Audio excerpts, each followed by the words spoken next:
How's the reaction from either the troops or from people from other countries? Like how do they respond to an American coming over to talk about politics? Well, I don't go over there and do talking shows for the most part. Mostly okay.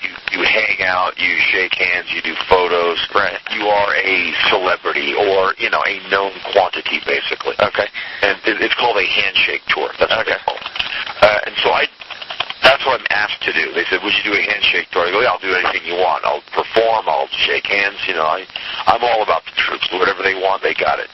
A couple of times when I've been in Afghanistan, Sergeant Major Green, who up to very recently was running the Bagram Air Base, he said, hey, would you go on stage and do like 30 minutes for my guys in the Clamshell, which is the big theater there? Mm-hmm. And I said, yeah, of course.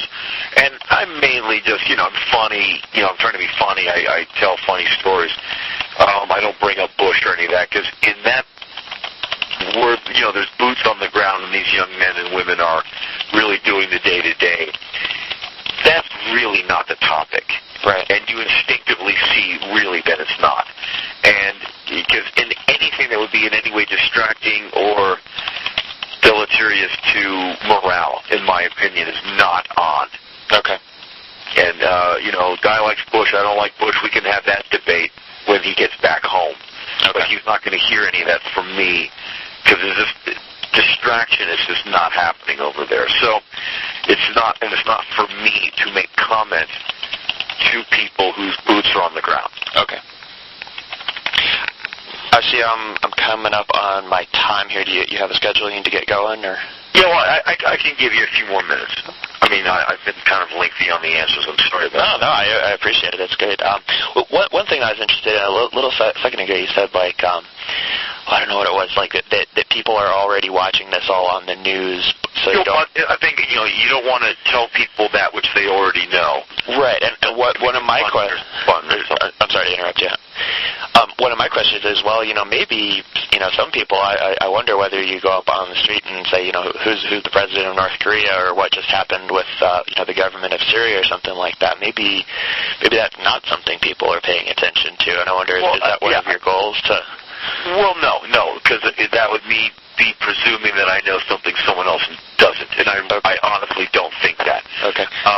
Or wouldn't presume to. But one thing I do know is true. A lot of Americans are not aware of a lot of things that go on foreign and domestic. Right. Because they're dumb? No. Because they take things for granted? No. Because most of the time they're up very early in the morning feeding the 3 howling mouths at the table before they get in their crap car and somehow get to work. And so they get their news via 40-second sound bites issued by the likes of Sean Hannity, or, some FM blowhard. And they might not be conversant on America and Afghanistan from Reagan to now, because they didn't have time to sit down and read one of those exhausting books, because they have 3 kids who exhaust them and a paycheck that does not really allow them to do much else but keep their eye on the ball. And so that's what I find, that the intellectual pursuit and trying to get an understanding of all this is almost a luxurious or something that a lot of people don't have the time and budget to afford, to sit down, read the big books, read the newspaper, watch the news, sit and listen to the commentary. That intellectual pursuit of getting the information and getting an opinion on it is somewhat a privileged thing. Okay. And it does not belong to the guy who is, throwing bags on a cart at the airport down the road from you, necessarily. And so I think that's why a lot of stuff gets by a lot of Americans, because their damn workday is so intense. Okay. All right. Well, anything else that you'd want to add while we're talking? I appreciate you. I'm looking forward to the show. Yeah.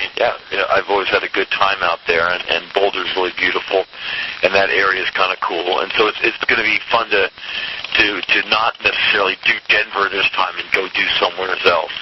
I always have a good time in Denver too, but this Boulder stop, I think, is the only Colorado show on this tour.